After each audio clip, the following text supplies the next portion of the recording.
Welcome back to episode 77 of the Irish MAGS show. 77 is appropriate. It is the age I feel after the last 2 days in Newcastle because emotional roller coaster and consumption of alcohol is not enough words to describe what has happened in those days, which we'll talk about very shortly. I'm Paul. I am your host, and I am joined, of course, by Mr. Alan Williamson. Say hello, Alan. How's it going? How are we, lads? How are we? Good. And Krisho is here with us as well, with a lot of secret news to reveal for us. Hi everybody. Yeah, I just came back from Newcastle as well. The lads didn't know I was there. I actually went to the meeting on Sunday night. I got an invitation from Paul Mitchell because he wanted some backup. So I've got some full details of what happened in that meeting on Sunday night. That explains why he's now out of a job. Yeah, this is what happens. You spend an hour with Krisho in a meeting room and you leave with no job and your life is ruined. And we've done that 77 times. We are going to talk about that breaking news that has happened on the day of recording about Paul Mitchell. But of course, we're also going to be talking about that game, that day, that series of events, which have ultimately, lads, let's just say it out there out loud, led to Newcastle United qualifying for the 2025-26 Champions League. Here we fucking go. Yes. Here we go. Unreal. Thank God. Unbelievable. It wasn't pretty, but we got there. Before we kick off, I do have to tell you that the Irish MAGS show is sponsored by Flagman Ireland, who specialise in quality, digitally printed, personalised flags, bunting, tablecloths, table flags, and hand wavers. Their online store also stocks and sells a wide range of international and domestic flags, including their heavy woven government standard Irish tricolour, as well as all of the Irish MAGS flag selection. In which case, Alan, I do need to ask you, and Krisha, you might not know this. The lads were in the stack on Sunday. And I was waiting in my hotel so I could check in early. So I was kind of hanging around to get the bag thrown in. So I went up to the stack. I had seen a picture of an Irish MAGS flag hanging on the rails. So I'm walking around the stack looking for it, but it was gone by the time I got there. Alan, what is this farcical nonsense news? Utter woke nonsense. If Sean Dyche was here, you had to take down the flag off the rails. This hasn't happened. Yes. So I have put those flags up in the stack. Yeah. 5-10 times. Like I won't say every single time we have one up, but like literally anytime I'm there and I have the flags with me, one goes up. So yeah, I had one up, got a couple of photos taken. It was up for about 15-20 minutes. I got a tap on the shoulder to say you're not allowed to have any banners or flags up over the railings. And I was like, since when? They were like, it's always been around. I was like, don't lie to me. I was like, don't lie to me, but whatever. I was like, I'm not starting an argument, but yeah, we weren't allowed have any of our Irish MAGS flags out on display, to the point where random Geordies were coming up to us going, what the hell did your man say to you there? And I was like, he made me take down the flag. And they were like, why? It was a Newcastle flag. And I was like, I don't know is the easiest answer to that question. But yeah, we weren't allowed to have any of our tricolour or I have any of our Irish MAGS flags up in the stack.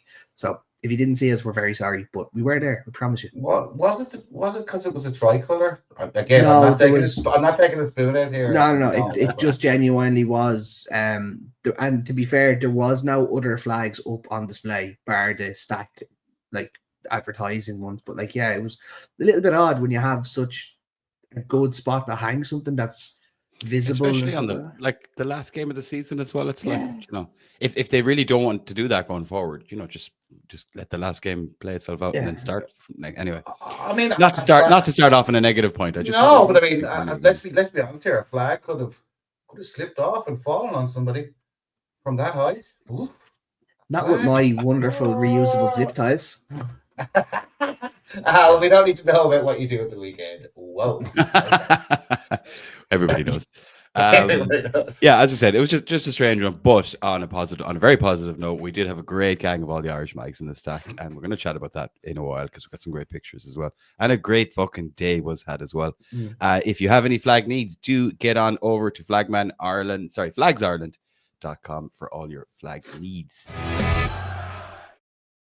Lads, before we get on to Champions League matters and of course that match, breaking news today. Nobody saw this coming. No ITKs. I don't even think journos were aware of this until literally the moment it came out. It was announced on the website, the Newcastle United website, before it got put on social media. The first tweet I had seen was Craig Hope, but I think it was already on the website by the time he actually tweeted it out. Paul Mitchell has departed Newcastle United. I had to laugh. I saw a message from Alex Hurst, friend of the show of True Faith. Can we just have one normal summer? Yeah, we can't. It's been a day or 2 days, since the season ended, and we're already in the thick of the drama. Chriso, you were hiding under a table in some conference room, or the other side of a wall with a glass up against it. I was. What's the take on Paul Mitchell's departure? My take on it, right? And Al, I can see Al already starting to shake his head like this. But look, here's the take on it, right? Obviously they met the chairman, obviously discussing the summer transfer targets, the budget, etc., etc., etc. One is assuming that Paul Mitchell had a list. One assumes he'd already discussed it with Eddie Howe, who was on that list.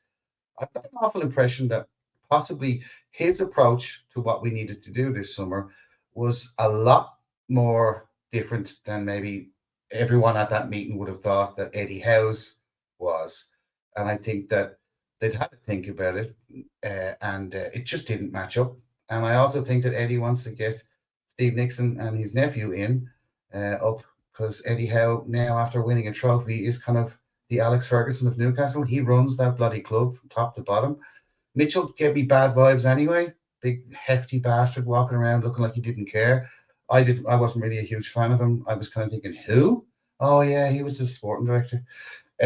No, he's done nothing. And I know Al, again, you might think in the background nothing. He's done nothing. So he's no loss.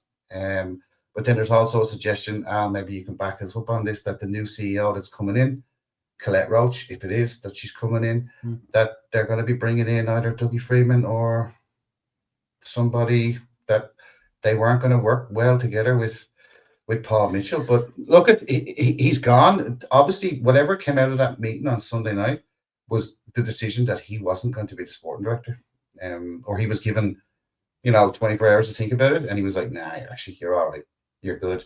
The excuse that he knew Darren Ailes and they were brought in together and all this, that just didn't wash. It was very thin, but I don't know. Yeah, that's what I think anyway. That's what happened. It's a weird one. I never thought I'd say this. I agree with Chriso. Is that a win? I win something? 77 episodes, lads. 77. Yes. I do think Paul Mitchell went into that interview or that meeting with a list of players, and that list of players might have had 8 players on it. And I think Yasser Al-Ramayan might have seen that list and gone, who are these lads? We want to buy superstars, not constantly buy superstars, but I think Mitchell was going in a different route of players and this and that. And as he said, it didn't align. I think Eddie wants Premier League proven, not always Premier League proven, but if you give him 5 signings, he'll want at least 2 of them to be Premier League proven. And I think the other 3 would have to be well-known names, as in Sven Botman-esque. Whereas I think Mitchell was bringing you in names that you're going, this £12 million man, I don't think it might take a year or 2 to get to the level that we want them to. I don't think the Saudis want to wait anymore. I think the Saudis are now saying, you've had your couple of years where you can buy for the future. You're now buying for now because we want to see results. So I think there was a serious disconnect. It's strange that there would be such a disconnect. You'd like to think the conversations are happening going, scenario 1, we qualify for the Champions League. Scenario 2, we don't. We get Europa League, and that they're working off that. And there's potential budgets and all that kind of stuff. I do find it hard to believe that it just suddenly happened in a meeting that took place after that game. I feel like it must be brewing from before that, or maybe even been decided before. No, but it was brewing, right? It was brewing the whole time. I don't think they got on. He did an interview for a set of journalists, and he said a couple of things that he didn't agree with the approach, and it wasn't fit for purpose, which I think Eddie Howe and his team really kind of took umbrage with. So that didn't go down very well. I think they did a little bit of a truce in the background. But again, Eddie Howe has got a lot of stock behind him now. He's got a lot of good stock. He can say, I don't like this, I don't like that. And they go, all right, Eddie, okay, fair enough. He's Mr. Newcastle, and that's it. And he deserves to be Mr. Newcastle. So, yeah, Paul Mitchell he just didn't look like, I'm not trying to, he just didn't seem like he fit. Even walking around the pitch at the end of the game, he kind of looked like he couldn't be arsed. I think he knew himself. I think he knew himself that things weren't working out and it was probably going to come to a head. And you said Steve Nixon there, and I 100% agree with that show. I think they may have even brought Ashworth in to kind of form him into that role, but then the Ashworth thing didn't work out. And then they brought in Mitchell going, oh, maybe this one will work out. And then eventually when Mitchell moves on. But I now think our next director of football could well be Steve Nixon, because he has an awful lot of stock behind him in the club as well. And he's had a great track record of pulling players. Like when we were awful, he was still pulling out some great players like Perez and Wijnaldum and stuff like that. It's an awful lot more of a job when you're the director of football. You're not just signing and scouting players, but I wouldn't be too unhappy to see Nixon be given the job and not to have find some replacement. Although there is links to that Arsenal director that did leave last week. I think that already got cut, like shot down already. I think it's already been ruled out. I think he's going to wait, have I got this wrong? Is it a Spurs guy going to Arsenal or an Arsenal guy going to Spurs? There's something to do with that anyway. So I think that got shot down. Like I heard it described as a dick swinging competition there earlier between Eddie Howe and Paul Mitchell. And I think that ultimately is what we're looking at here. If that continued, and you know, Krisha, you're kind of doing that gesture, putting the fist together. If that continued, the two lads kind of clashing, let's say, to an extent. Ultimately, I'm sure the board have looked at it, have gone, well, which side are we backing here? Is it the guy who just won us the League Cup and qualified for the Champions League, or this fella that came in last summer hasn't really, to be fair, hasn't had a whole amount of time to make a stamp on things? Obviously had to deal with the PSR. I mean, his legacy will be bringing in Lloyd Kelly on a free and selling him for 20 million.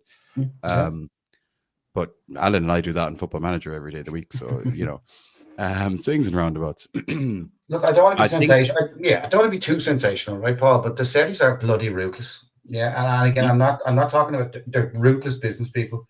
They have a lot of money. They know they have a lot of money. They have an endless supply of money.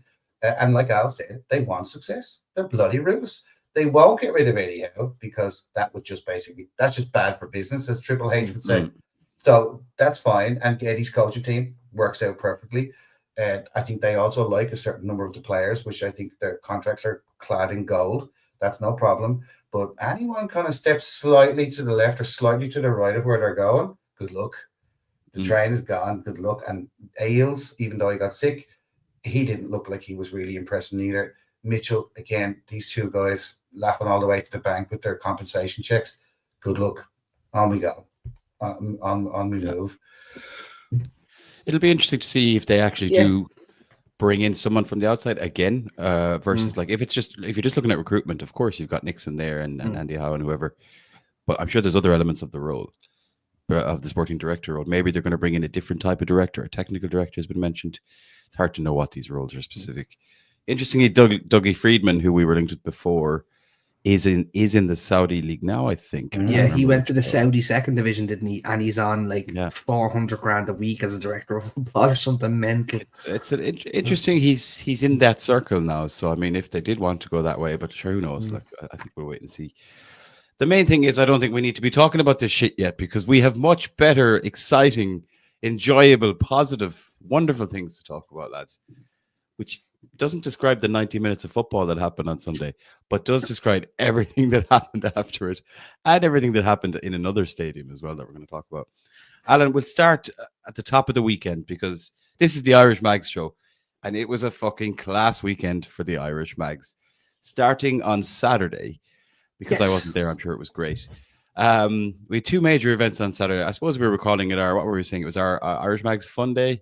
I think it's a whole weekend of fun, to be honest. But talk us through Saturday in particular, starting off with was it the war flags that took place first? Yes. So if anybody's seen the wonderful display that War Flags put on, War Flags, they organised it all. But we put all those flags out. The Irish MAGS put every single one of those flags out with the help of 4 or 5 War Flags people. Go on. My feet nearly fell off before I even went up to play that football match. I think I had 26,000 steps before I went to play football.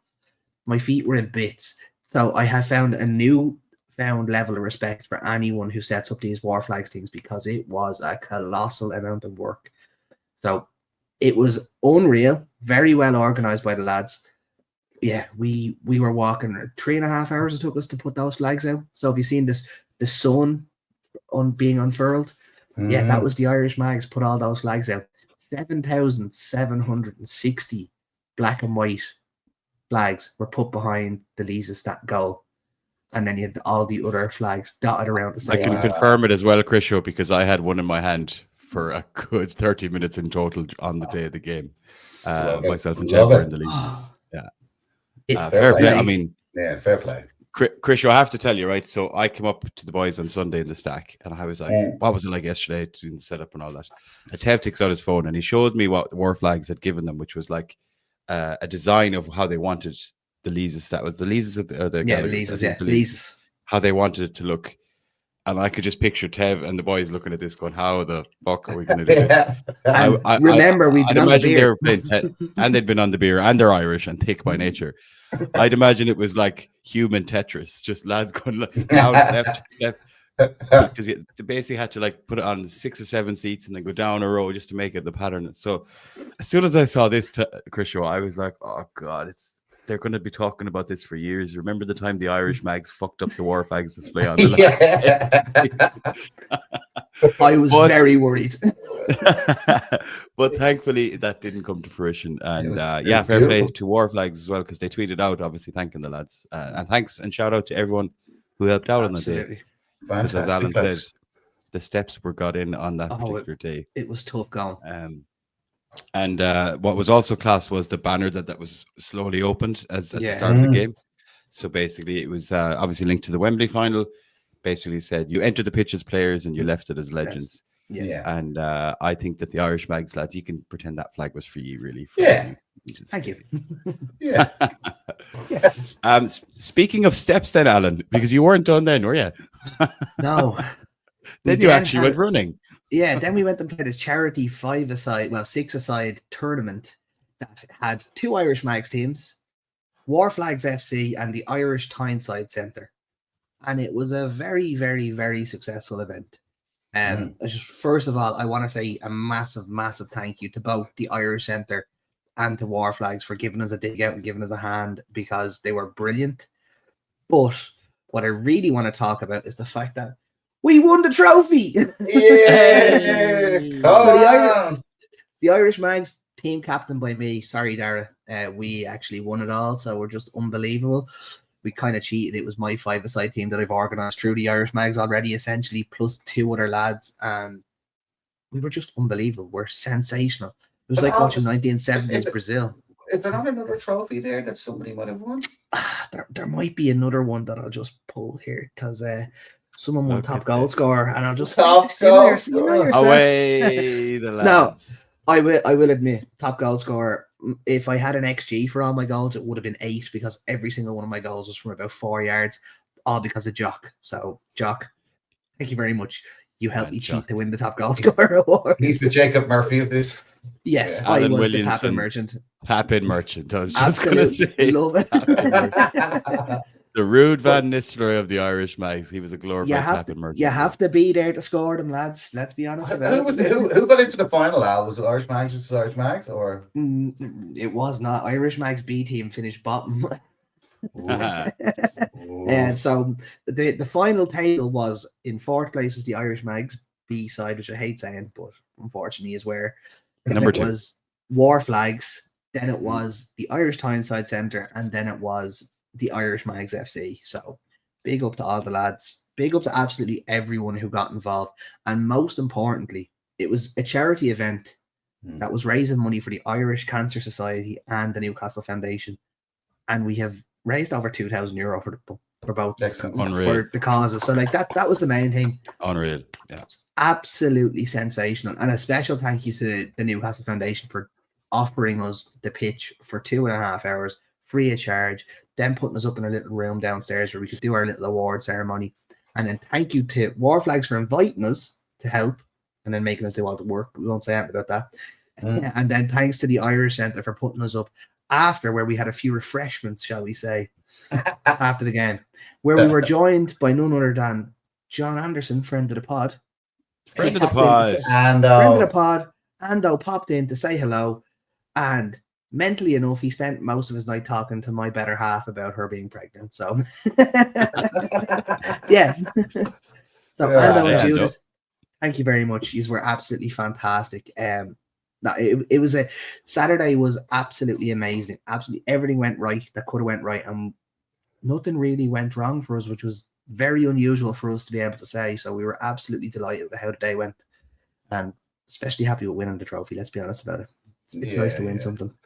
It's nice to win something, and a massive shout out to everyone who donated as well. Yes. You know, that's the biggest thing we have to say. Obviously, we have a big bunch of us, we have a big gang, we have a big group, but the original target I think was 1,500.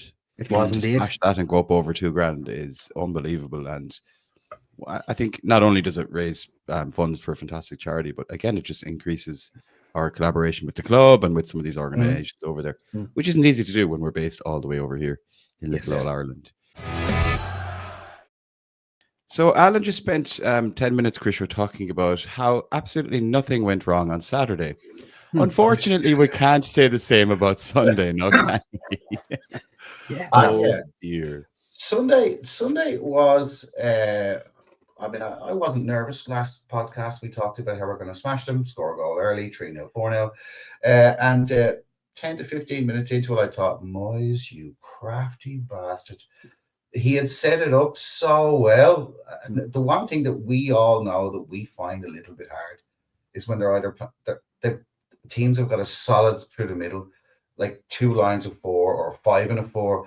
It's very hard for us to find a way in other than Jacob Murphy's crosses. Maybe Bruno throws a sneaky ball in, but we're not very good at breaking through.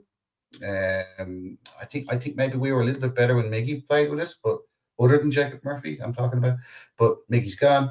Sad. Miggy's gone. But I thought to myself, God damn it, we're not going to break these guys down. And then I could see also Everton getting a little bit up the pitch because what's his name? Is it the number 10 for Everton? God damn. Iliman Enjoy. Quality. This guy quality. Is at the baller. Guy. He's just dancing around the place. I saw Shar screaming at Jacob Murphy after about 15-20 minutes. They looked nervous, frustrated. They looked a little bit tired, if I'm honest. And it looked, the crowd started to, you guys were there, so I just felt on TV, the crowd started to rumble, get a little bit nervous. Initially, like coming up to halftime, things just weren't really working out for us. And I just thought to myself, if Everton nicks something here, I still thought we were going to come back into it, but I could see Everton scoring a goal. And let's be honest, they had 3 other chances in the second half that they should have definitely scored. So it could have been 3-0 to Everton at the end of this game. But yeah, it was nearly a nervous, calamitous display, really. I don't know what you guys thought in the stadium, but it was really strange. Like atmosphere-wise, obviously the place was hopping at the beginning, and 4 o'clock kickoff, people had plenty of time, and so in one way it was for Jesus, I landed in Newcastle at 8:30 in the morning, so it was a long enough day. But I won't talk about getting up at 3 a.m. to drive to Dublin Airport. I don't know how I'm standing. I got home an hour ago, folks. Quite often you go to a game and you're like, if it's a 12 o'clock kickoff or a 2 o'clock kickoff, it's a bit more rushed. Drink is kind of going in, whatever, and it just all kind of happens. It was obviously a bit more staggered, I would say, in terms of like the hype and the build up and all that. But on the flip side, people had plenty of time to get loads of pints into them. Obviously, the club gave out the 2 pint vouchers that we all went in and availed of. Alan, I'm going to come to you about this one because obviously it was great, and we all obviously were having loads of pints in the stack, and then we went in and we got our 2 free pints in the stadium. I think quite a lot, because it was a fairly narrow window by which you had to order them. Everyone kind of ordered them all together, and then I think a lot of people just, well, particularly me and Tev, just ended up necking the 2 of them in the space of about 15 minutes. Yep. So what I found was after about 15-20 minutes, I'm absolutely bursting for a piss. And I've kind of just said, fuck it, I'm going to go because I'm just not, I need to be able to relax and enjoy it. The Jacks was mobbed in there. So I went to the toilet in the Leazes. It was rammed. Like, it felt like halftime. So I think the only unexpected downside of the free pints was that everyone's probably necked them to head into the stadium, to head into the seats. And nobody could get through the first half without needing a piss. So there was a lot of empty seats at various points because people kept one of the jacks. Is my Yes. point. I don't know if that affected the atmosphere as well as the poor performance. It did a little bit. If they were to do it again, what I'd suggest them is don't put a time limit on it. Put a time limit on when you get them, but don't put a time limit on when you can use them. Because if you had been able to use them at half time, it would have still been all right. Whereas, lads, if you got in between 2 and 3, you were handed 2 tokens for a free point, and essentially it said you have until half 3 to have these. And lads were kind of going, well, it's half 2. You usually wouldn't scull 2 pints in an hour in a stadium. You'd have one, you'd walk out, you'd find your seat, you'd get yourself settled. Usually, I never mentioned. Never mind the fact that most people had about 5 hours already. You know what I mean? That's the thing. We had our first pint at 11 o'clock. Yeah, so it not that we didn't need it. It was a great idea. I just think the execution mightn't have been the best. But come here, it's a learning curve. The atmosphere was odd. You said it was the place was on wheels for the first 25 minutes. Got a bit subdued. People started to get very nervy. It was weird. I was in the Milburn, and I had season ticket holders on either side of me, and they were kind of questioning how I got tickets. I was like, the ballot. What do you want me to do? As usual, I was like, the ballot. What do you want me to do here? But they were like, oh, X, Y, and Z needs. Just everyone was being sold. There was one lad actually said at halftime, Isak needs to come off. We need to bring Wilson on, and I was like, oh, I couldn't believe it. I said, this is just not what we should be talking about in the last day of the season, where we're battling to get Champions League football. It just weird. Weird is the way I describe the atmosphere. He's not wasn't fit, was he? No, fully fit. Yeah, no, he definitely wasn't. No. Well, to answer that question, he's just withdrawn from the Sweden squad tonight with an injury, so that'll tell you. Was he fit? He hasn't been fit since the cup final. He's gone for an operation. It's going to happen. You're going to hear in the next week or two. Isak's in America getting a little groin up to get whatever little niggle he has sorted. So the sooner the better. I mean, he definitely wasn't fit. I also don't think Botman is even close to fit. No, I mean, very, very slow, etc. I do think tactically, and we don't say this too often, but I think tactically we got it wrong.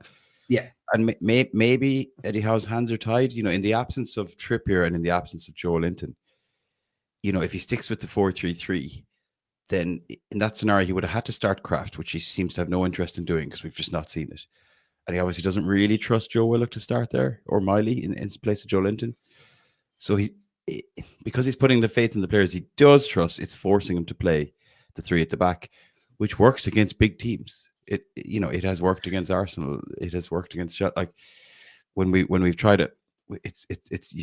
I don't know why we're doing it at home against supposedly an inferior team. That's it. There was absolutely no need. There was no need to go 3 centre halves, 2 wing backs against Everton, who were set up with essentially 3 centre halves and Mikalenko, and then they had 2 sitting midfielders, and they had 3 attacking midfielders.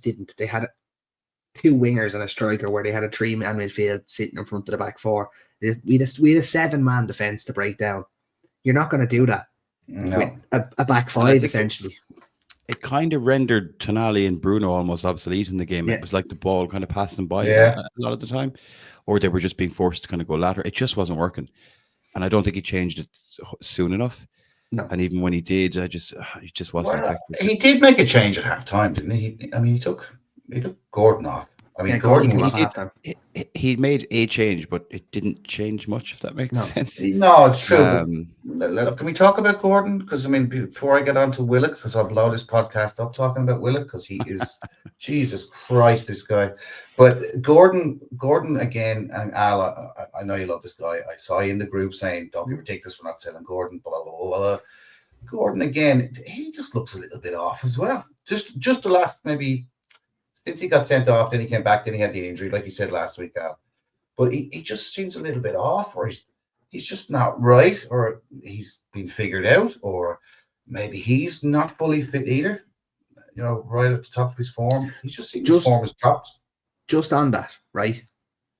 Why is he then being linked to Arsenal, Liverpool, Chelsea's? We don't want to be selling our best players to clubs like that to make them better. There's a reason these other clubs are interested in him, because he's quality. The man came back from an injury, and reports are to believe he went off with another, well, not another injury, but the same injury that he was feeling a bit tight in his hip. If you're going to be giving out about Gordon, you're going to have to give out about Isak, Murphy, Barnes, and Gordon, because all four of them did nothing. Isak was isolated. He was on his own. Murphy, Barnes, and Gordon did nothing in that first half. I argued that after 20 minutes, I would have taken Botman off. I would have thrown Miley in. I would have went back to 4-3-3, and I would have said, look, if we lose 2-0 to this, we went for it. Yeah. It's a bit like the old way of, I'd rather lose 4-0 trying than lose 1-0 defending. It kind of goes that way, whereas it looked like Eddie was a little bit worried to lose, and we still lost. So it didn't really matter. I think there was an element of all of them. I think there was a collective appearance of a fear of losing, or just this bit of hesitation. And I think that just led to it getting a bit all over the place. Like, it just became very messy.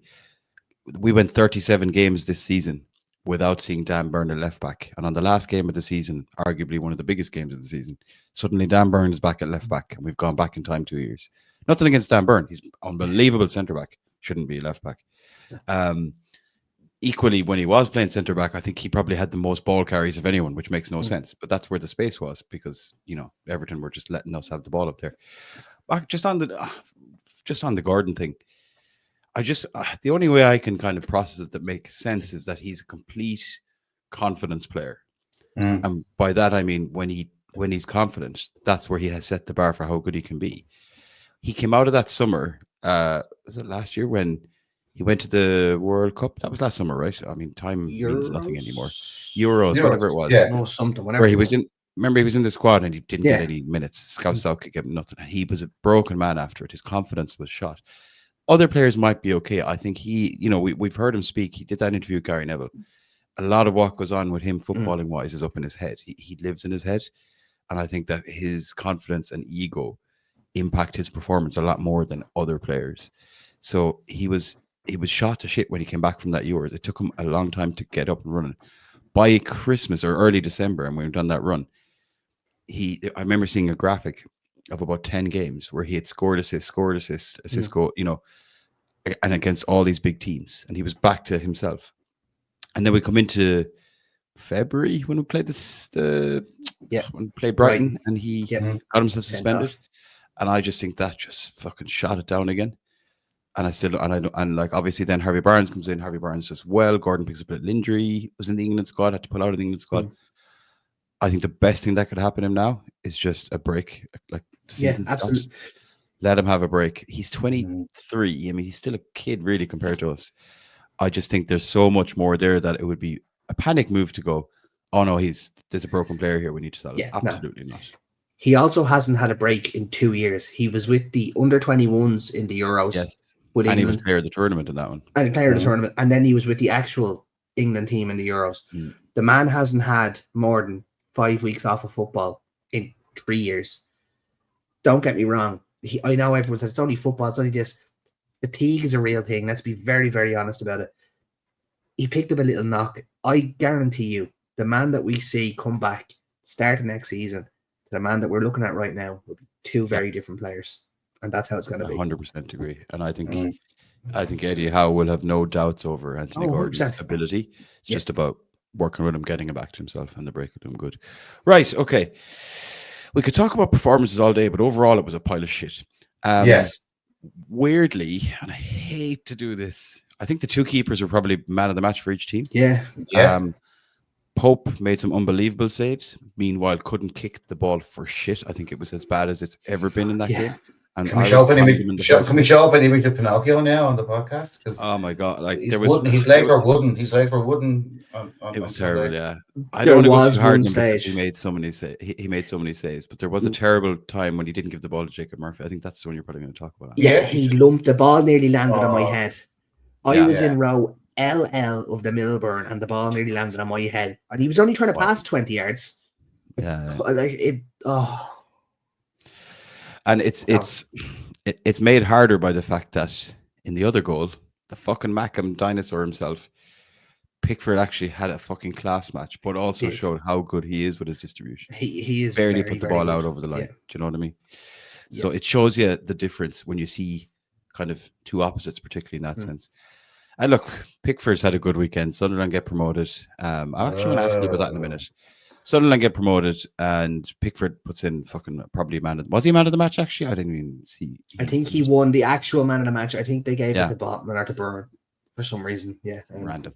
Okay, Yeah. I would have said Pickford. He had a very good game. Prick. We'll come back to Sunderland in a minute, but Chris Shaw, you were probably in a better position than we were in terms of you weren't in the stadium. Yeah. Therefore, you weren't in the black hole of no signal, in where nobody had a fucking clue what was going on, because obviously we're watching this shit game in front of us. It's traumatic. Everton score. We're 1-0 down.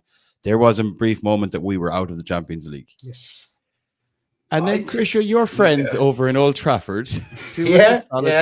Well, let's actually, we're talking about goalkeepers. Emiliano Martinez does us the first favor, getting himself sent off. Yeah. Then there's a ridiculous refereeing decision where they cancelled out Morgan Rogers. It's perfectly legitimate. Wait. Today they've changed their minds. It was actually a foul on Bayindir by Rogers because he stood on Bayindir's hand. So if I had gone to VAR, what they would have seen was he stood on his hand, and that's what had happened. Come here.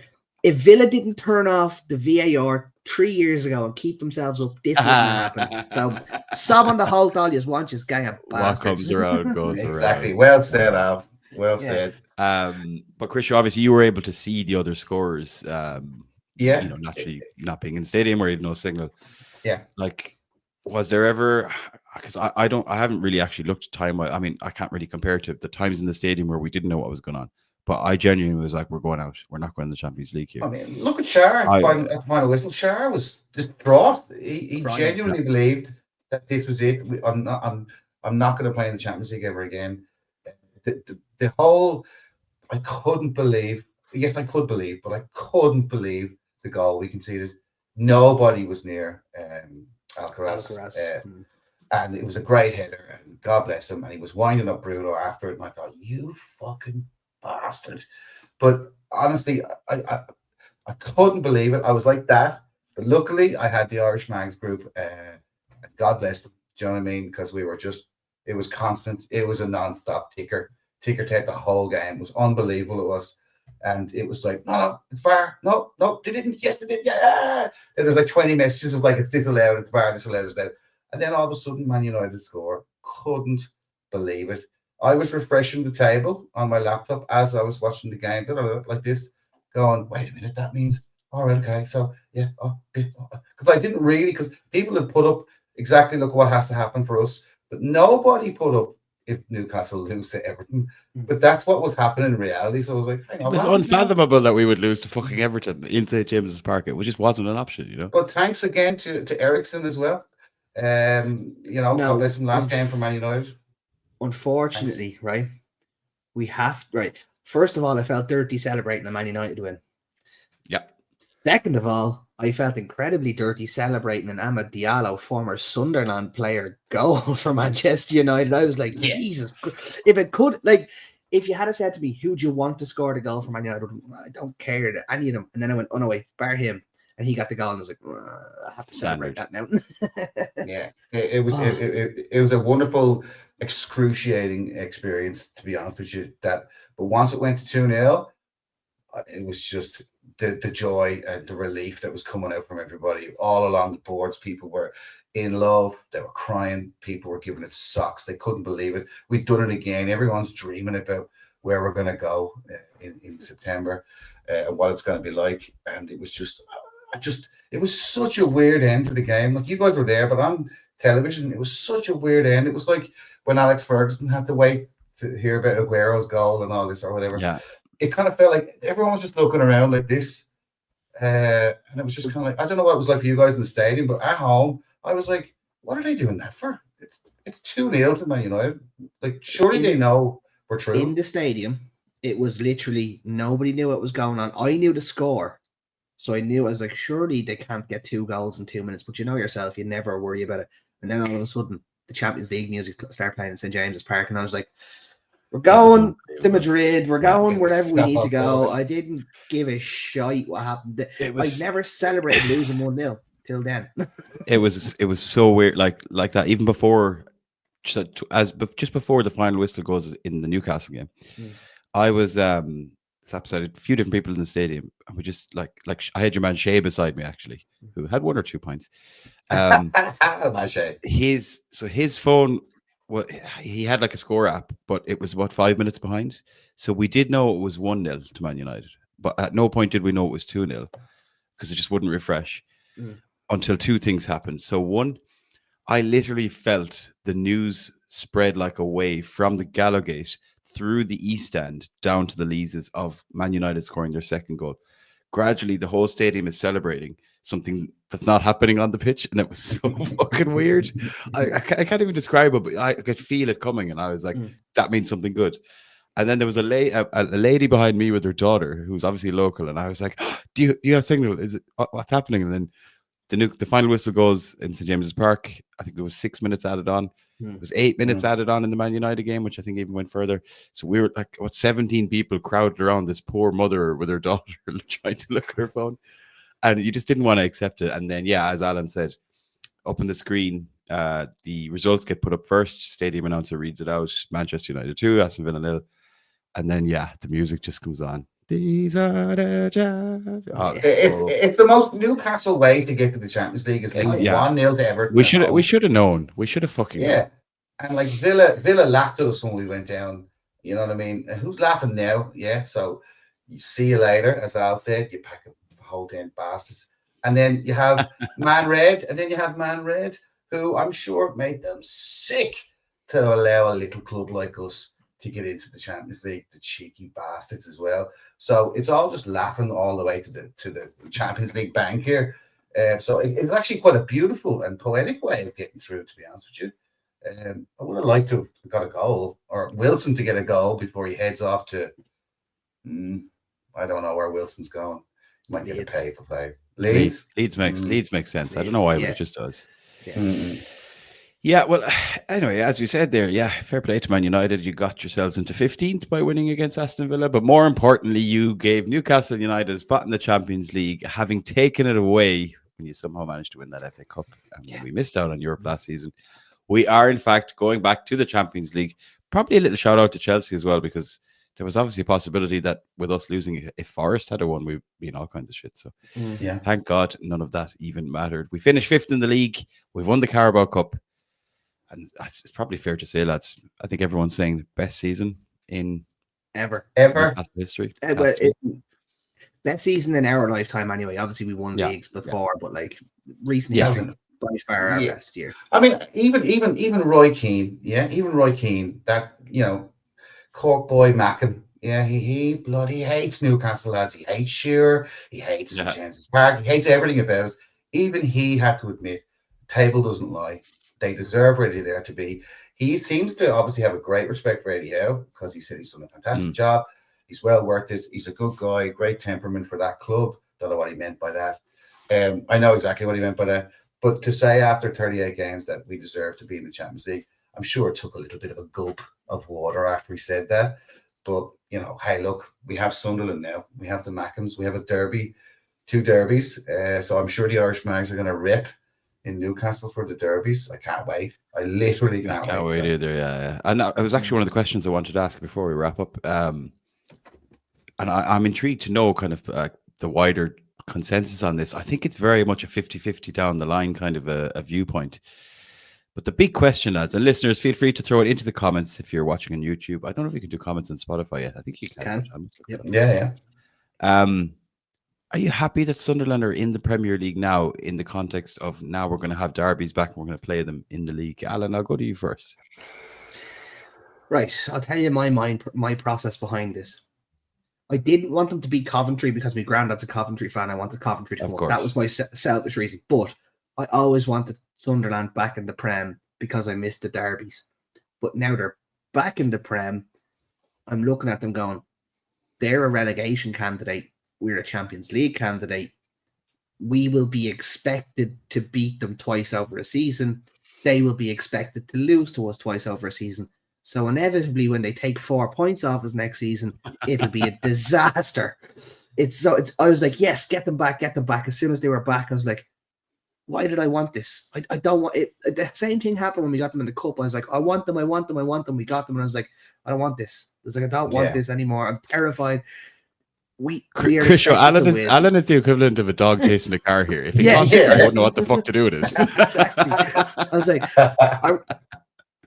I really wanted them back until they came back, and now I'm like, I don't want this, because if whatever happens, it's not going to be good for Newcastle unless we go out and beat them 10-0. Like, that's the only way it can be an acceptable day, if you know what I mean. Like, we're going to be expected to beat them, and it's going to be a tough day. Let's be honest about it. But I am glad to see them back to get 12 points and go straight back down. So, just to repeat the question, if the poll was, are you happy that Sunderland are back in the Premier League? And the options are yes and no. What are you clicking? Yes. Interesting. Krisho, same question. Obviously, you can give the context as well. But how do you feel about it? I'm not happy. I'm not happy. I'm just glad I could admit to you guys after 77 episodes, but I'm not happy. Yeah, no. I'm not happy about Sunderland winning in the jammiest Sunderland way ever. And they're unwashed. We're all rolling around, licking each other's armpits, thinking that they were world beaters. It's an absolute disgrace. I was like, ugh, I nearly puked on the TV screen. But I am happy about the fact that we're going to have a derby day, and there's a possibility that a whole heap of us can get over for it. We might even get a ticket for it, one or two of us, but at least we'll be able to go as a collective, and it'll be a fantastic new experience for us, because we've been waiting a long time for Northeast clubs to catch up with us. We're the giant up here, and look, I would have liked to have seen Middlesbrough get into the Prem as well. I think it would have been good for Northeast football, but I'm kind of erring on the side of Al. They might take a couple of points off us next season, but those games are going to be ferocious and amazing. And if we have a good summer, I might be a little bit more happier about it, Paul. If we start getting in a good couple of Mbuemo, Garnacho, people like that, getting them in, that kind of stuff, those kind of players, I'd be like, Sunderland, I'd be doing an Isaac on it. You know what I mean? I'd just be like, yeah, see you later. But look, it's good for football. Let's be honest, it'll be good for. At least we know, guys, everybody listening, that game will be live on the TV. Yeah, because it definitely will, 100%. Yeah, it has to be. Just as long as it's not on 12 o'clock on a Sunday. Yeah, I don't think they play absolutely very well. will. It'll be an early kickoff, or whatever day it is. It will be the early kickoff. It's always nearly the early kickoff, so that we cannot drink before it. So that's why the pubs open at 7 o'clock last night. It's probably in the public safety interest as well. But they do get shuttled out of the city directly after the game and sent home, right? That's what happened when we played them last year. The Newcastle fans had to meet at St. James's Park and be bussed into the stadium at like 10 o'clock in the morning. And then they were held for an hour or two after. And then they were bussed back to St. James's Park. There was no fraternising between either side. And that's the way it'll be, I imagine, going forward. If it's an early kickoff and we win 4-0, and then all of us Irish Mags can have a whole day after that 12 o'clock kickoff to enjoy that savage win against the unwashed. So yeah, exactly. I'm looking forward to it. The unwashed. I think it's for the same reason. I think it's good to have derbies in football. Just full stop. I think it just, in a world of money and sports washing, which of course Newcastle aren't immune to, PSR, the negativity that surrounds football that has nothing to do with football. This just brings it back to what football is all about: rivalry, passion, competition, fucking hammering the shit out of some Mackhams. That's real football. The only kind of downside is there's one or two players I wouldn't mind snapping up. Chris Rigg is obviously a very good young player, and apparently he's was brought up in a Newcastle house. He is. The left back Churkin is quite good as well. He's also eligible for Ireland, but he's gone. He's poison, lads. He's bang average. He is a bang average footballer. That's all he is. Like he'll get a game for the Ireland team, 100%. But he's not. He's gone. He's in the England under 21s now. With Tino. Yeah, that's the end of him.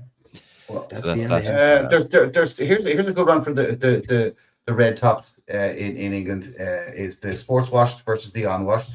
So that might be the new derby title for it, right? But hey, look, I'm not saying we're sports washing, but there's a guy out for Coventry, Rodoni.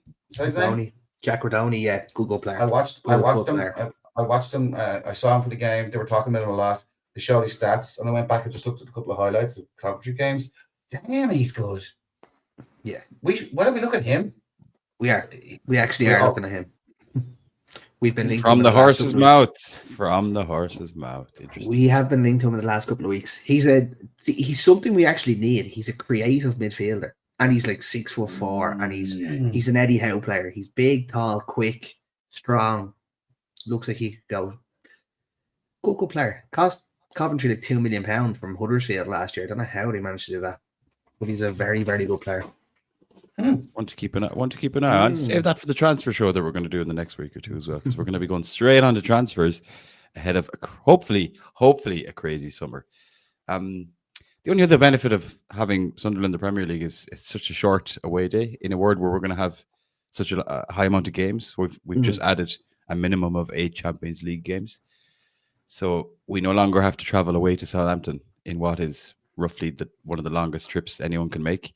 We now have to go over the road. That's good. Like in terms of travel, logistics, the workload and all that kind of stuff. So we'll take the positives. And as we've all said, I know you're talking about them taking points. Fuck that, lads. It's 6 points. Handy 6 points. They're naff and they'll be relegated straight away after. Yes. Agreed. Right. I think that almost just brings us to the end of the show, really. And it's weird, Alan, because for the first time this season, I won't be turning you to say any meetups this weekend. No. This is no match. No match. It's weird. I think we could all do with a break after that weekend that passed. My liver definitely needs a break. Absolutely. Because a wild few days were had. But we will still be podcasting our way through the summer. We'll be doing transfer shows. Next week, we're going to do a Champions League special. Going to have a little look and see which teams have qualified. And we'll be having a chat about our kind of travel wish list. And how long ago, lads, is it since we had a podcast that was called Latvia or Bust? Those days are gone. Now it's Champions League all of the way. Yeah. Europe again. Ole, ole. And we'll see what that means in terms of potential opponents. And as we said, we'll be following that up with a transfer show, because I think we're going to see some movement between now and the PSR window on June 30th. I'm just so glad, Al, that you did say about getting that 6 foot by 4 foot Flagman Ireland Mags on tour flag, because it's going to get well utilized next year. Yes, absolutely. Well utilized. Absolutely. Oh, I would suggest to people, Irish Mags out there, start just mentioning to your other halves, your partners, your children, parents, whoever you need to tell. There may be some weeks and weekends where you'll be disappearing and going on tour with the Irish Mags. And what a season it's going to be. But for now, I think we just need to relax, exhale. We fucking did it. League Cup winners, Champions League, Newcastle United. Still can't get over it. Would have snapped your hand off for that at the beginning of the season. And here's hoping now we can have a great summer. And let's mention again, Alan Williamson, top scorer in the Irish Mags Charity Cup. The Irish Mags won the Irish Mags Charity Cup. It's like that episode of Father Ted where he's like, it's not unusual for the organizers to sometimes win their raffle. It's only resting in Al's account. It's only resting in Al's account. Yeah. And hopefully that trophy will be there to be defended next time around. Oh, it will. Right, folks. Well, once again, a big shout out to all the Irish Mags that donated to the Charity Cup. A huge amount of money raised for the Irish Cancer Society and the Newcastle United Foundation. We'll have plenty more activities and events to follow, so keep an eye on all the channels. Check out theirishmags.com. We're going to be uploading some of the permitted pictures to be posted on the Irish Mags website from the weekend. I've got some that I definitely will not be posting on the Irish Mags website from the weekend. And, of course, check out all our socials below. We'll be back next week for more Irish Magnus. So, lads, until then, away the lads, Slán go fóill, and we shall see you all then. Alan and Chriso, thank you for joining me. Slán all you. Thank you very much. Slán.